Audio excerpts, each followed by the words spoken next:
Our channel. তোমাদের সকলকে আমাদের চ্যানেলে স্বাগত জানাচ্ছি। তোমরা সকলে কেমন আছো? আশা করি তোমরা সকলে ভালো আছো, সুস্থ আছো, আনন্দে আছো। আবার একটা নতুন ব্লগ নিয়ে চলে আসলাম তোমাদের সামনে। আর যেখান থেকে আমাদের ব্লগটা দেখছে তাদের সকলকে তানজিবি ফ্যামিলির তরফ থেকে অনেক অনেক ভালোবাসা এবং শুভেচ্ছা। তা চলো সকাল সকাল ব্লগটা শুরু করে দিলাম রান্নাঘর থেকে। সকাল সকাল বলবো না, তো বেশ একটু দেরি হয়ে গেছে আজকে। তো যাই হোক, এইদিকে আমাদের চাটা খাওয়া হয়ে গেছে। সকালবেলার চা খেয়ে সবজিপাতি সব কাটা হয়ে গেছে। আজকে হবে, সেদিনকে কাটোয়ার ডাঁটা নিয়ে এসেছিলাম, সেই কাটোয়ার ডাঁটার চচ্চড়ি হবে আজকে। তার সঙ্গে চচ্চড়িতে যাচ্ছে হচ্ছে কাটোয়ার ডাঁটা তো থাকবেই, পটল, কুমড়ো আর আলু আমি কেটে ধুয়ে সব মাকে রেডি করে দিয়েছি। আর আজকে সকালে সবাই খাবো হচ্ছে মুড়ি দিয়ে আর হচ্ছে আলুর হচ্ছে সাদা আলুর তরকারি। এটাই হচ্ছে করে রেখেছি যে খাবো মুড়ি দিয়ে। আজকে আর অন্য কিছু ভালো লাগছে না, এই গরমে রুটি রোজ করতে একেবারে ভালো লাগে না। আর এদিকে মাছ হচ্ছে ভিজিয়ে দিয়েছি, মাছ হবে আজকে, কারণ বরফটা না কাটলে তো মাছ রান্না করা মুশকিল। আর এদিকে সকালের বাসন তো উঠে গেছে, রাত্রের বাসন আর সকালের ব্রেকফাস্টের বাসন আর কিছু বাসন সব মানে ঝুড়িতে ভিড় হচ্ছে, জল ঝরলেই হচ্ছে তুলে দেবো। আর এদিকে মাছের জন্য আলু আর হচ্ছে টমেটো আর পেঁয়াজ তো কুচি করেছি দেখলেই, আর কুমড়োটা সিদ্ধ বসাবো। আর এদিকে ভাতের জন্য চাল ধুয়ে রেডি করে রেখে দিয়েছি। সকালে বেরোনোর ইচ্ছা আছে, দেখি কী করা যায়। আর এই যে সকালে উঠে এই যে ঝাঁটা নিয়ে যুদ্ধ চলছে। আর এই যে চশমা পরেছি, চশমাটা প্রতিদিন কন্টিনিউ পড়তে ইচ্ছে করে না। বাবা বলে তুই চশমা পরছিস না, চশমা পরছিস না। বাবা যেমন বলে তখন এরকম করে চশমাটা পরে নি চট করে। তা এই জন্য মানে প্রতি সময় চশমা পরলে না এই যেন না কি একটা অস্বস্তি লাগে, জানি না। যারা চশমা পড়ো তারা হয়তো জানবে। এই জায়গাটা যেমন মনে হচ্ছে ভারবার তা চশমা পরি আর খুলে এই অবস্থা। তা চলো, এই যে আমার ঝাঁটা অস্ত নিয়ে চলে এসেছি। এখন বৃষ্টিগুলো চটচট করে ক্লিয়ার করব আর ফ্রেশ হয়ে ভাবছি আজকে তাড়াতাড়ি ফ্রেশ হয়ে নিয়ে পুজোটা কমপ্লিট করে দেবো, তাহলে হয়ে যাবে অনেকটা কাজ, বড় কাজ এগিয়ে যাবে।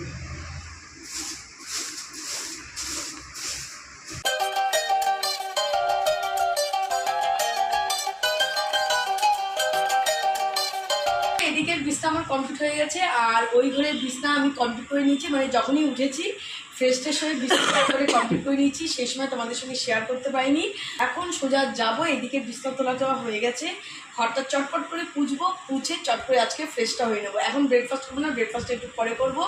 একসঙ্গে বসে ব্রেকফাস্ট আর চা দুটোই একসঙ্গে বসবো। এদিকে ব্রেকফাস্ট হচ্ছে করতে চলে আসলাম। তা অলরেডি তানি মা সবারই খাওয়া কমপ্লিট হয়ে গেছে। আর এটা হচ্ছে আমার ব্রেকফাস্ট। আমার একটুখানি কাজ করছিলাম, ওই জন্য প্রতিদিনই একটুখানি লেট হয়ে যাচ্ছে, একসঙ্গে বসতে পারছি না ব্রেকফাস্টে। তা আজকে ব্রেকফাস্টে আজকে এমনি ব্রেকফাস্টে অনেকদিন মুড়ি আর আলু মানে মাখা যে আলুর তরকারি দিয়ে মুড়ি দিয়ে ব্রেকফাস্ট হয় না। তা আজকে মাকে বললাম যে চলো আজকে ব্রেকফাস্ট মুড়ি আর আলু মানে শুকনো আলুর তরকারি হবে, ঝাল সেটা দিয়ে মুড়ি দিয়ে আজকে সকালে আমরা ব্রেকফাস্ট করে নেবো এইটা। আর বেলার চা দেখো, আর তোমরা তো জানো বেলার চা না হলে আমাদের হবে না। তার সাথে আজকে ব্রেকফাস্টের সঙ্গেই আজকে চা নিয়ে বসে গেছি। তা চলো চট করে ব্রেকফাস্টটা এখন সারবো, চা খাবো আর একটু রেস্ট নেবো, তারপরে দেখি বাদবাকি কী কাজ আছে সেগুলোকে সেরে নেবো। রান্নাঘরে রান্না আজকে কমপ্লিট হয়ে গেছে, কিন্তু রান্নাঘরটা পরিষ্কার করা হয়নি। রান্নাঘরটা ব্রেকফাস্ট করে রান্নাঘরটা চটপট করে পরিষ্কার করে নেবো। ওইদিকে সব কাজ কমপ্লিট হয়ে গেছে আমাদের, কাজ টাজ করে চান টান করে একটু বসেছিলাম। তো চলে এসেছি সোজা এখন খাওয়ার টেবিলে। তো চলো আজ দুপুরের মেনু তো তোমরা জানোই, তাও ফটাফট একবার দেখে নাও। তো ভাত দিয়ে শুরু করি। ভাত সাথে একটু লেবু নিয়ে নিয়েছি, টমেটোর চাটনি দেখতেই পাচ্ছ, ডাঁটা কুমড়ো আলু দিয়ে চচ্চড়ি। আমার তো এইটা সবথেকে ফেভারিট, এইটা হলেই আমার উঠে যায় ভাত। এইটা মুগের ডাল, টমেটোর চাটনি আর হয়েছে কাতলা মাছের ঝোল। তাই এই হচ্ছে আমাদের আজকে দুপুরের মেনু। আর এখন বসে খাওয়া দাওয়াটা সবাই মিলে সেরে নেবো আর একটু আড্ডা দেবো। খেতে খেতেই আমাদের একটু আড্ডা গল্পটা হয়, ওই জন্য আমরা যখনই খেতে বসি খাওয়া যতটা তাড়াতাড়ি হয়ে যায়, তা খেতে বসতে বসতে আমাদের গল্পটা হয় বলে আমাদের একটু এখানে সময়টা বেরিয়ে যায়।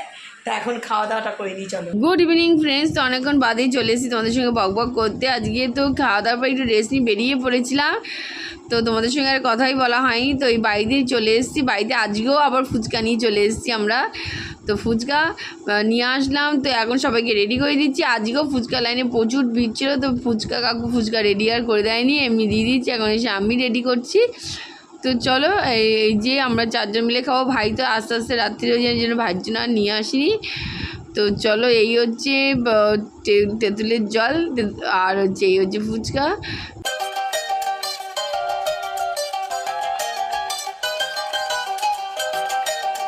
চলো, বাড়িতে এসে তো তোমরা দেখলে ফুচকা নিয়ে এসলাম, ফুচকা খেলাম, খেয়ে চাটা খেয়ে, ফুচকা খাওয়ার চাও খেয়েছি, চাটা খেয়ে বেশ বেশি গল্প করছিলাম। হঠাৎ করে আবার সবার মনে হলো একটু চটপটি কিছু খাই।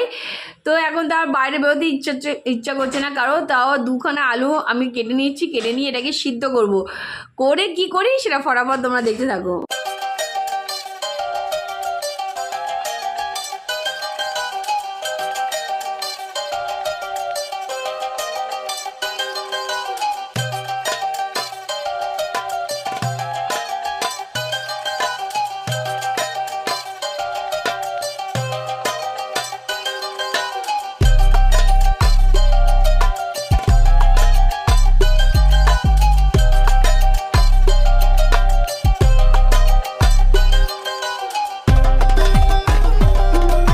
হচ্ছে আমাদের হচ্ছে একদম হচ্ছে আলু সিদ্ধ হয়ে গেছে, আলু নামিয়ে নিয়েছি। এবার হচ্ছে আলুগুলোকে কাটবো, ঠিক আলু কাবলির মতোই কাটবো এইভাবে কেটে। আমার হাতের কাছে যা যা আছে তাই দিয়ে করে নেবো। ধনে গুঁড়ো, জিরের গুঁড়ো, লঙ্কার গুঁড়ো দেবো না, ধনে পাতা আছে আর টক দই আছে। দেখো কী করি। হয়ে গেছে, আস্তে আস্তে করে কাটবি, আস্তে আস্তে করে কাটবি, কিচ্ছু নেই তাতে। এই প্লেটে নিয়ে নিলাম। প্রথমেই দিচ্ছি গোলমরিচের গুঁড়ো, তারপর যেমন যেমন বলেছি সেইভাবেই হচ্ছে সব দেবো।